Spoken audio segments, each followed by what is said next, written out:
Hey y'all, happy Monday. I'm back. Thank you for tuning into another What Else is Going On, aka We Go podcast YouTube video. I'm your girl, your host, Taria. So let's get into two things so then I can go rewatch Beverly Hills and take my notes. I know it's late, y'all. I normally be trying to stay on top of the recaps, but I will have Beverly Hills recap out before the new episode airs. All right, so let's get into it. First up, I know that y'all have heard about it, you have seen it, but we haven't discussed it as a community. So let's get into it.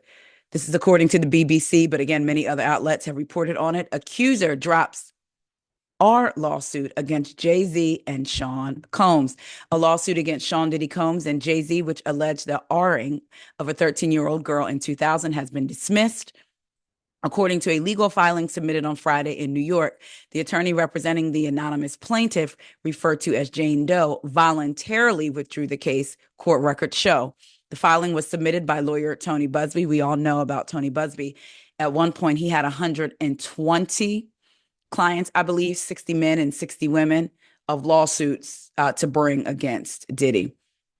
He's representing dozens of plaintiffs in lawsuits alleging sexual misconduct against Mr. Combs. The filing states that the plaintiff hereby gives notice that the action is the action is voluntarily dismissed with prejudice. Because the dismissal is with prejudice, the lawsuit cannot again be refiled in its current form.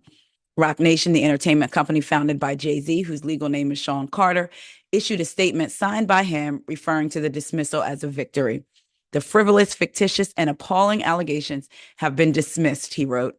The civil suit was without merit and never going anywhere. The fictional tale they created was laughable, if not for the seriousness of the claims. The trauma that my wife, my children, loved ones, and I have endured can never be dismissed, said the rapper, who is married to singer Beyonce. He continued, the courts must protect the innocent from being accused without a shred of evidence. May the truth prevail for all victims, those falsely accused equally. Jay-Z's attorney, Alex Spiro, emphasized in a separate statement that the case never should have been brought. By standing up in the face of heinous and false allegations, Jay-Z has done what few can. He pushed back. He never settled. He never paid one red penny. He triumphed and cleared his name. Jane Doe initially filed a lawsuit against Mr. Combs in October before adding Jay-Z's name in December. She alleged that both men assaulted her in 2000 after an MTV Video Music Awards party. So y'all remember, she alleged that she got a ride from a friend, I believe, upstate New York down to where the MTV Music Awards party afterwards at a home. And then she said after the assault happened, she had ran out and she ran to a gas station, and her dad had come and picked her up. Her dad came out and said he doesn't remember that night, and he thinks he would have remembered because someone did the distance from where she lived to where the party was, and it would have been what, like 3 or 4 hours, I believe. And people were saying, well, when she left and went to the gas station, did she wait in the gas station the 3 to 4 hours? Her dad doesn't remember that long of a drive there and back. So there were inconsistencies, and she herself came out and said, although there were inconsistencies, what she's claiming happened to her did in fact happen. Now her attorney, Tony Busby, who again who's representing many clients against Diddy, has now dropped the lawsuit with prejudice, meaning it can't be refiled in this form. So it makes me either wonder, A, if it's just done, if she's going to leave it alone, or if she's going to come back and refile with it with not so many pieces not aligning and not adding up. I'm just curious because, again, with prejudice doesn't mean it can't be refiled again. It just means it can't be refiled in that form. So who knows? So they got the charges filed. We also know that Diddy is filing a lawsuit against NBC for what? Oh, child, y'all, sorry. Look, that's my alarm for my laundry being done because I'll be forgotten and just be sitting in there. But Diddy files lawsuit, I believe, for that documentary. So let's see here because I wanted to talk about that too. But here we go. Diddy files $100 million lawsuit against NBC Universal over a documentary. This is according to Straight Arrow News, but it's on a lot of. It's actually, I'm pull up the one from Yahoo. Sean Combs sues over Diddy, the making of a bad boy documentary. It's a good strategy to change the public narrative, say the experts. The rapper claims, okay, so the documentary was called Diddy, the making of a bad boy. The rapper claims filmmakers rushed to release the doc at the expense of the truth, decency, and basic standards of professional journalism. There's been a flurry of documentaries examining the Sean Diddy Combs allegations, and the rap mogul is suing for defamation over one of them. The case will be very hard to win, one legal expert told Yahoo Entertainment, but a good strategy to change the public narrative. Combs filed a $100 million defamation lawsuit against NBC Universal, Peacock, and Ample Entertainment over Diddy, the making of a bad boy, in New York on February the 12th. It claims the defendants falsely, recklessly, and maliciously accused Combs of horrible crimes, including serial unaliving and sexual assault of minors, knowing that there is not a shred of evidence to support them.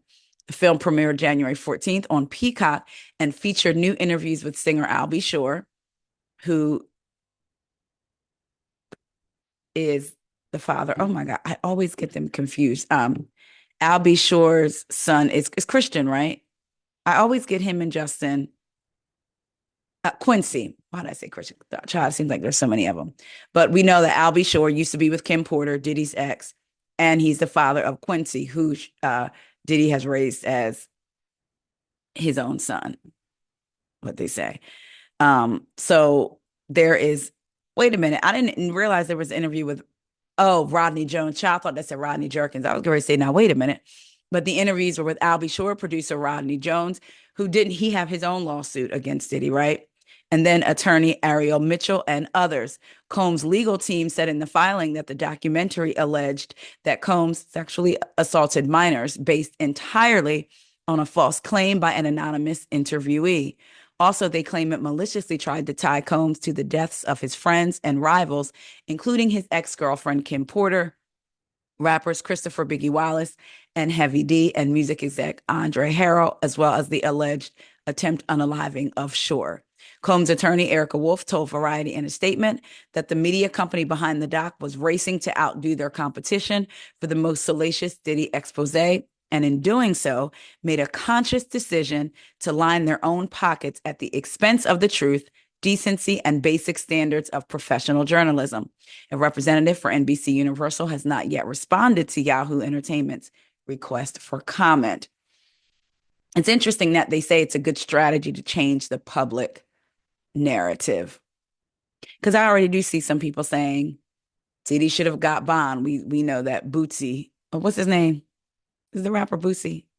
Bootsy, y'all know who I'm talking about, has said that Diddy deserves bond.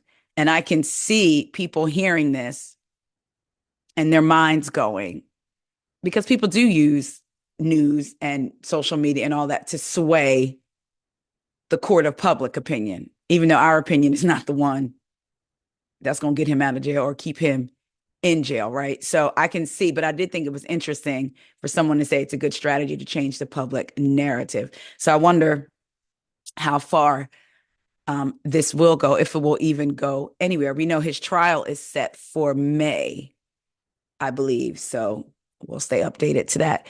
Speaking of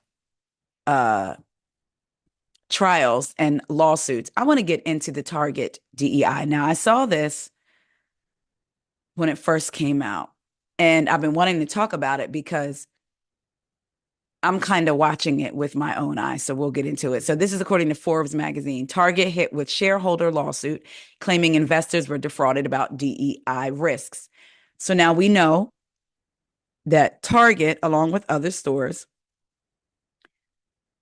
roll back the DEI initiatives. Let's get into exactly what they did. I just want to get into it. For years, Target branded, and now this is according to MarTech. That's weird. For years, Target branded itself as a leader in inclusivity, launching programs to promote career growth for Black employees, elevate Black-owned businesses, and support LGBTQ plus customers and staff. These initiatives align with Target's values and attracted employees and consumers who shared those principles. However, these same programs became Target's for conservative activists and political leaders. They argue that DEI initiatives represent unconstitutional preferences based on race, gender, or sexual orientation amid lawsuits and political pressure, including an executive order from President Trump to end DEI programs across federal agencies.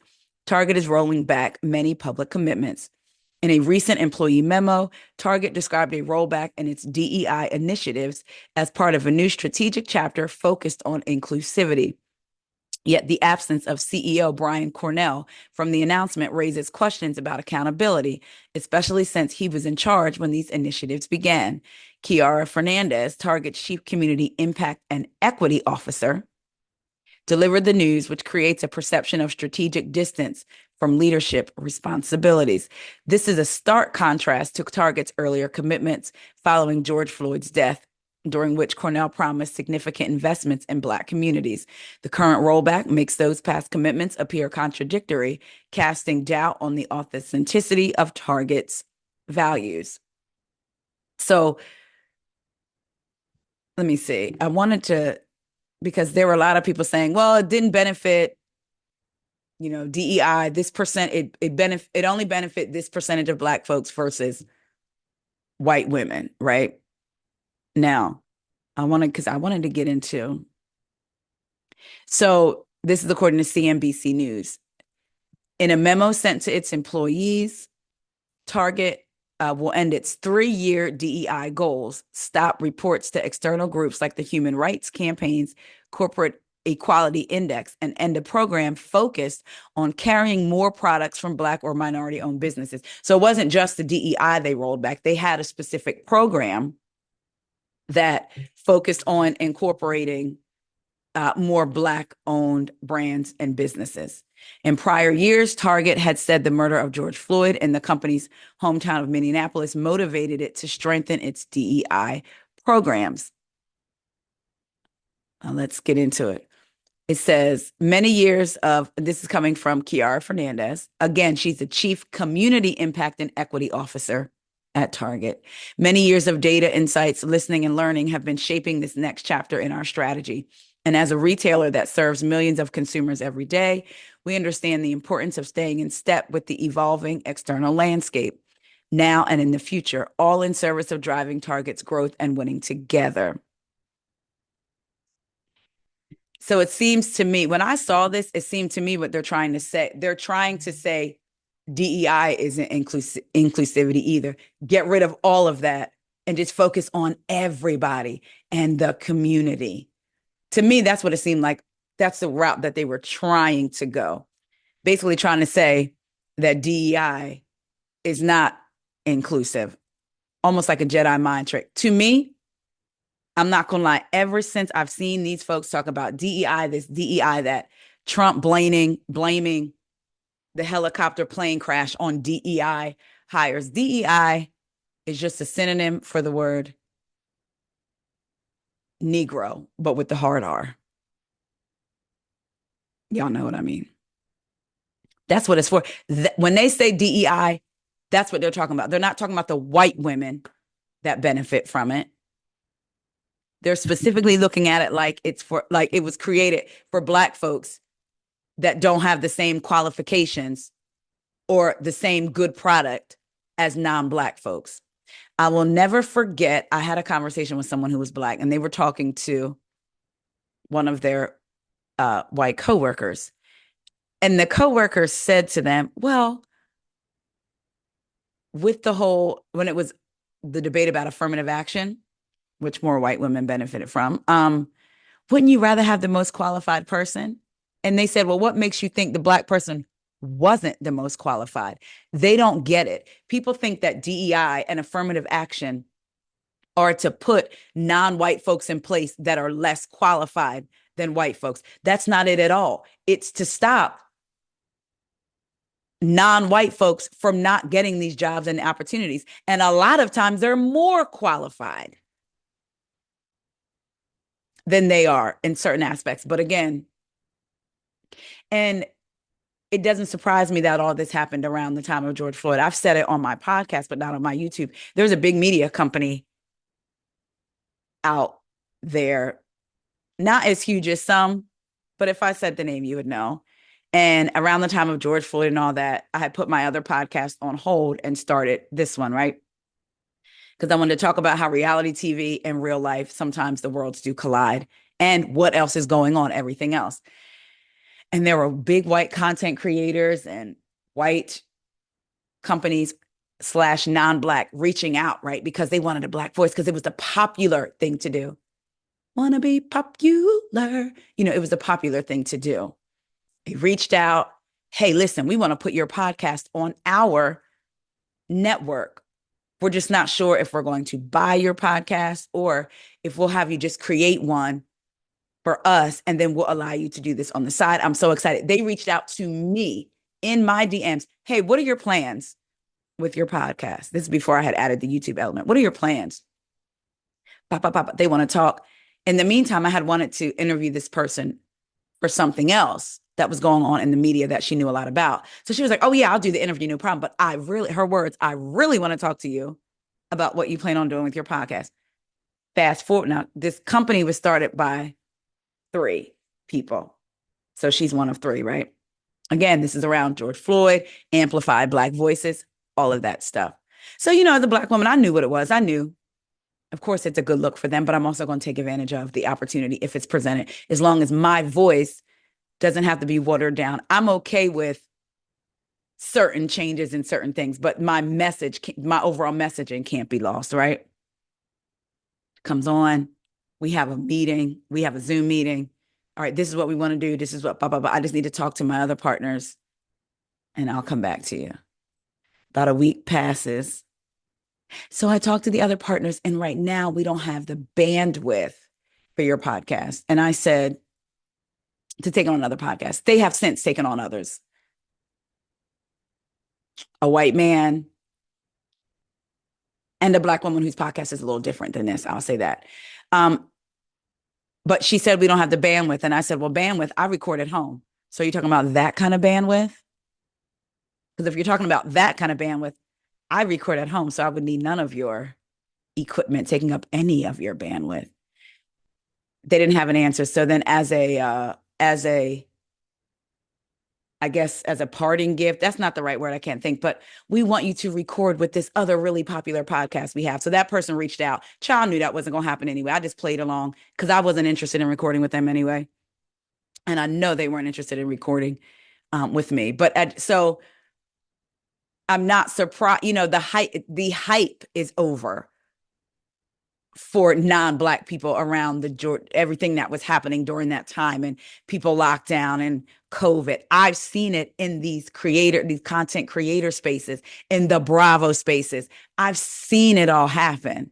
So to see, of course, it was a good thing that Target decided we're going to do this, with his murder taking place in Minneapolis and the headquarters and blah, blah, blah, blah, blah. But I'm also not surprised that it almost like they were looking for a reason to cut it. So then Trump comes out, signs an executive order that they did not have to. It's basically signing an order like the company has the right to just say, okay, we're not going to do it. So I'm not surprised that Target is going this way. I keep saying it. I'm never surprised by someone who doesn't looking like me doing something that won't benefit someone who looks like me. I'm never surprised, ever. I think most Black folks aren't, right? But anyway, now they're being sued. But I do want to get into this. Wait a minute.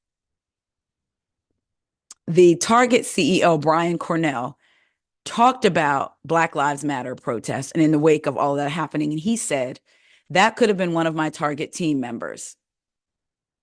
So Target expanded its diversity goals at the time, saying it would increase representation of Black employees across its workforce by 20% over the next year. The company started a new program to help Black entrepreneurs develop, test, and scale products to sell at mass retailers like Target.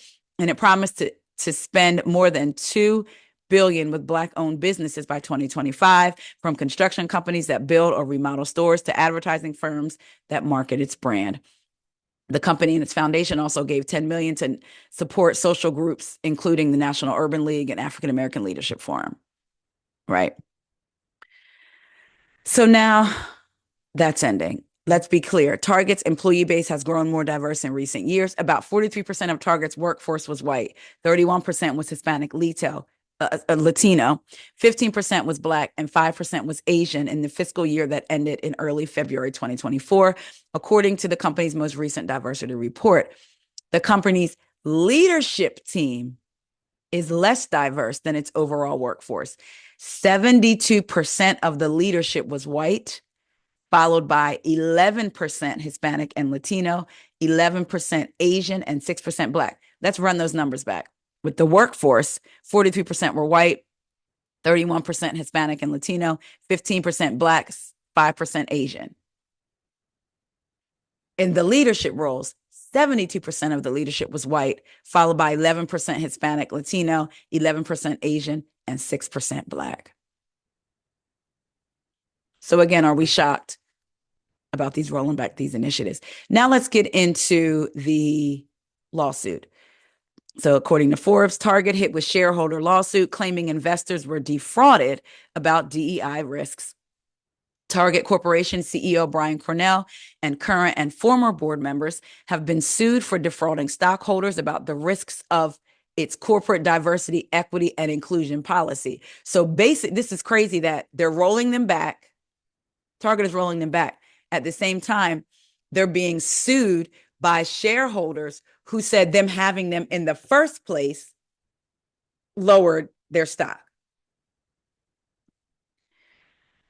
A class action lawsuit has been filed on behalf of the City of Riviera Beach Police Pension Fund, claiming Target defrauded investors by issuing false and misleading statements concerning actions supporting the company's diversity, equity, and inclusion mandates, and more broadly, its environmental, social, and governance policies.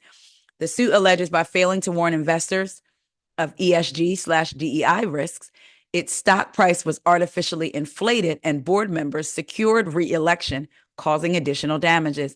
The suit covers those who acquired Target common stock between August 26, 2022 and November 19, 2024.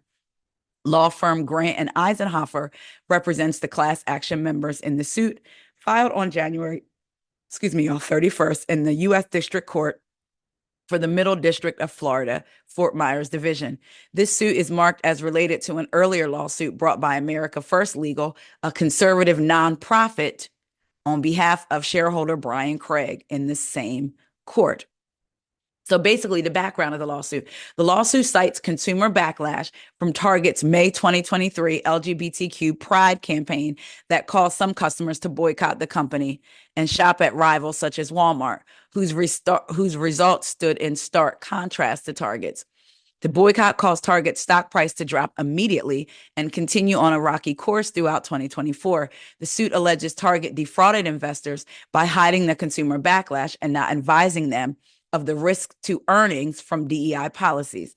In effect, the plaintiffs claim Target misused investor funds to serve political and social goals. As of posting, Target did not respond to requests for comment. Isn't that funny? I mean, it's not funny. It's actually disgusting, like the non-inclusivity. But here it is, Target has rolled those back, and yet you're being sued because of having those in the first place. Now, when I said that I'm personally seeing it, there has been a call for a boycott of Target, right? And even Jamal Bryant at New Birth is asking people to fast from Target for 40 days and to hit them, especially Black folks mainly, and to hit them in their wallet, basically, right? Companies experience a loss of revenue, then they start paying attention. They don't just, the social media posts and this and that and those conversations, if it's not affecting their bottom line, they don't care. When it starts affecting their bottom line, they care. So I know he's called for a fast, Target starting in March. And other Black folks and non-white folks are boycotting Target. I said in my last video, for people that are new and don't know, I do gig work. So I drive for 2 rideshare companies. I'm sure you can guess who.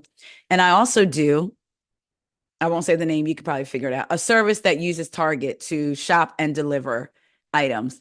Target owns this company. I don't mind doing it, running and grabbing people's groceries. Don't have to interact with people because some days I don't feel like having people in my car. So I'll go run and do that. Bop, bop, bop, bop, bop. When I tell you, after the announcement came out about Target, the executive order came down and then Target is like, oh, we're rolling back these policies. I shop for customers at 3 different Targets that are near me. Where I live, I'm like 15 minutes from 3 different Targets, basically. Or they're all within a 20-minute range from me. And when I tell you those orders have been slow and the Targets have been wildly different. And I know that it's after Christmas and people say to slow down, but I'm telling you, one of the Targets, and I hadn't put 2 and 2 together yet. I was like, oh my gosh, this store has been not busy the times I've been in for morning, in the afternoon, and early evening, not thinking anything of it. Man, I'm getting closer parks. I'm so serious, right? And one of the employees, who was a Black woman, she knows me from because I've been doing it for over 2.5 years. So you get to know the workers that work there and they get to recognize you. I hope y'all don't hear that. I don't know who that is backing up. It's like a work truck. My husband's work truck does the beep. And I'm like, is that a delivery? Did I order? Oh, it's my Amazon package. Okay, anyway. So she said, I was bagging my stuff and she says, ever since the rollback, the store has been so slow. I think she's like a manager. And I was like, really? And then it dawned on me. She said, yeah, it's really, really been slow. We can feel the difference. We got basically their store, that Target was affected by it. So then a week or so later, I'm shopping a different Target because I could go to multiple in one day. I can go to 3 different Targets in one day if I'm doing all day long deliveries. And I go to another one and it was a young Black girl working there. And again, she gets them to know she's checked me out a lot. And then, eventually we talk a little, and it turns to a little bit personal, whatever. So we're talking and she asked me my name and we talk and she said out of the blue, she said, man, I just want another job. She said, and most of the Black folks at that store want another job. She said, basically with the rollback coming from the top, it has caused other employees to act differently around them. Non-Black employees. She said, she think that the company looked out for them, would look out for, and not at the exclusion of other people, but basically care something about them. And now she doesn't feel that way based on everything going on internally. And she didn't get too much deeper into that. And she's like, and our store has been slow. So I was like, wow. And for me, I was conflicted a little bit, right? Because I was like, here we are. We're supposed to be boycotting or making a difference. Sometimes to get a point across, sacrifice is required. So what is your level of sacrifice like? There are some people that Target is their only store they have to shop in. Some people, Walmart is the only store close to them, so I kind of internally was going back and forth, like here I am delivering for them when we're supposed to be boycotting them. But I also understood sides of the people who are boycotting and sides of the people who aren't boycotting, right? So in my mind, like I battled back and forth in my mind, like, am I doing the right thing? Should I stop doing my delivery for that? Just going back and forth because you're like, what am I contributing? I want to feel like I'm contributing something, but by me picking up these orders and doing these Target deliveries. But, listen, I figure I'll just use my voice because that is one of my jobs, So I don't know. And then I think about the Black folks working at Target aren't just walking out. Some of them need those jobs to support their families. And we as Black folks working in majority white spaces, it's like we know what it is. I've been there in corporate, So I don't know, but I've definitely seen the effects myself.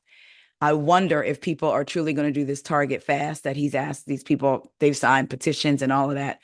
I suspect if it hits Target's bottom line enough, changes will be made. I don't know. But I did say I was going to get a membership to Costco, but why are they so expensive? Y'all ain't got no scale. Like BJ's will send you out something like $20 coupon or whatever, or buy this amount of groceries and you get it back in your membership. Costco ain't got nothing like that. Any of y'all watching got a code? get me a membership for like $10. If y'all do, send it to me. But anyway, I just wanted to talk to y'all about that. What are y'all thoughts on the Target bans, or not bans, but the Target boycott? Are y'all shopping at Target? Do you get both sides of the argument? I even started looking at, we know Tabitha Brown came out and spoke because her products are in Target. The Lip Bar owner came out and spoke. And then there were other Black brands that came out and spoke and said, we're pulling our stuff from the shelves. And in my mind, I'm thinking contracts and things are involved. If you have a contract with Target and you pull out early, will they be hit with fines? I was trying, without, you hear it, and people have a tendency to form quick judgment without ever being in the shoes of those people and all the things that they have to consider. So I don't know. Y'all let me know what y'all think. Have y'all noticed Targets in y'all areas not being busy? I've seen TikToks of Black women, like, they're funny, going into Target undercover, like just making sure the boycott is still in effect, So y'all let me know what y'all think about that. And I did take off today though, so I'm not doing no deliveries today or driving folks today because I've had enough. I'll talk to y'all later. See y'all. Y'all, I'm back because I forgot. I wanted to talk about, and I think I deleted it. I wanted to talk about Target, the daughters of the Target, the men who started Target, their daughters wanted to talk about, came to the front to talk about all this stuff that's happening with Target. And I wanted to read, I had it all pulled up and then completely forgot. So I wanted to get into it. This is according to the New York Post. Target co-founders' daughters shocked and dismayed over retailers' decision to ditch DEI. Two daughters of the man who helped build Target into a national retail powerhouse criticized the company's decision to do away with its diversity, equity, and inclusion policies in the wake of the election of President Donald Trump. Anne and Lucy Dayton, whose father, Bruce Dayton, and his four brothers expanded their family-owned Minneapolis-based department store and turned it into what it is today, known as Target, penned a letter to the editor of both the Los Angeles Times and the Financial Times on Thursday, decrying the change. As members of the Dayton family, we are shocked and dismayed by Target's rollback of its racial equity action and change and supplier diversity programs. The Daytons, who have zero influence in how the company is run, wrote that their father and uncles transformed a family department store into the national retailer it is today with work that was based on a clear set of principles. The two sisters wrote that they were alarmed how quickly the business community has given into the current administration's retaliatory threats. It is not illegal for a company to create a business model based on what it believes to be important, ethical, and business standards.